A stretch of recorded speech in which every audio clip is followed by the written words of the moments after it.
So there we have it. Rally Chile Bio Bio is done for another year. Let's have a little bit of a talk about the event. I'll go through the story of the event before going through the supporting series.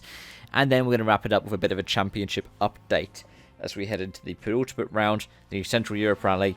This was the final gravel rally of the season, and it reminded me of one of the former final gravel rallies of the season, Rally GB.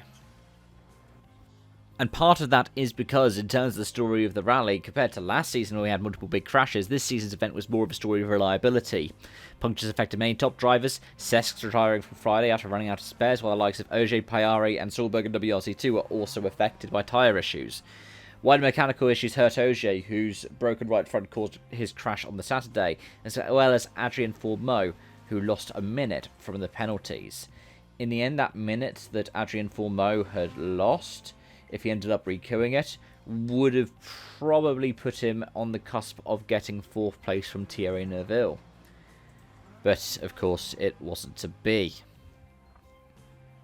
But the most bizarre mechanical issues, well, that was either Esper Calapi losing his front bumper on Saturday morning after collision with Bedrock, or Martin Cesks losing his rear wing on the penultimate stage over the jump at the finish line. That clip, if you have a chance to look at it on social media, was absolutely brilliant. But weather was also a deciding factor. Bravery in the fog, mist and drizzle and rain made it the closest to rallying GB that we've seen since the last appearance a half-decade ago. And yes, it's been that long.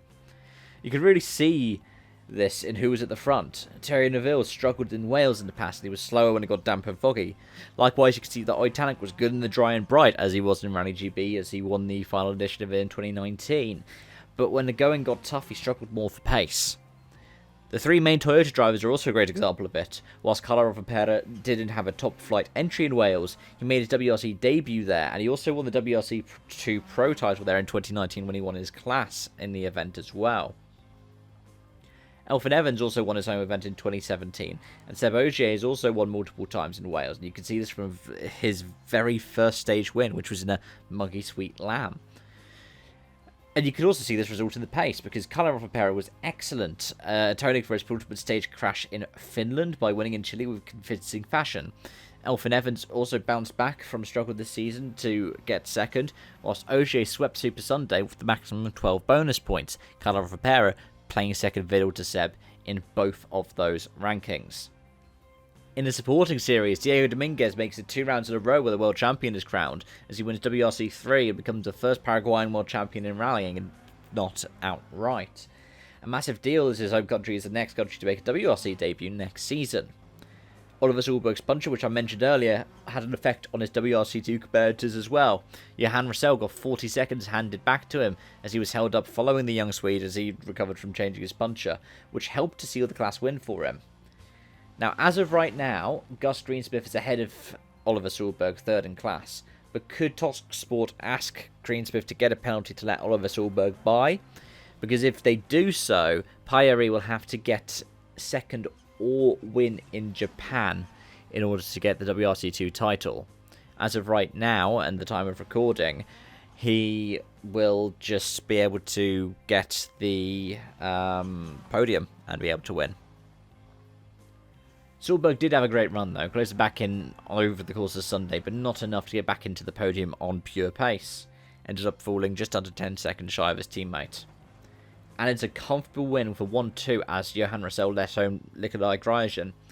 It was great news for Citroën though, whose Rally 2 has struggled on pace on the launch and was known best for his tarmac prowess early on, but is very much capable of winning on all surfaces, as we see with DJ Sport becoming the first team to win a world title as they steal the WRC2 Teams Championship. Really well done to that outfit. And yeah, it's great to see that, because the Citroën, whilst it has won in the ERC this season with 2 different drivers on 2 different tyre packages, we haven't seen somebody up at the front. Granted, that's because Mats Osberg was affected firstly by illness before Rally Hungary, and then by the crash which injured himself, and more importantly his co-driver Patrick Barth, who's still recovering from it, with the Rally de Roma Capital. And we'll wrap things up with a championship update, because as I said, Carlo Rivera picked up 28 out of the 30 potential points this weekend, Elfyn Evans picking up 21, Tanak with 20 and Neuville with 15. Seb Ogier picked up 12, which means he is actually the 5th highest scoring driver. He got 2 points more than Adrian Fourmeau. But in the drivers' standings, Thierry Neuville has a lead of 29 points over Oyt Tanak, which means if he outscores Oyt Tanak by 2 points at the CER, I think that will guarantee him the title.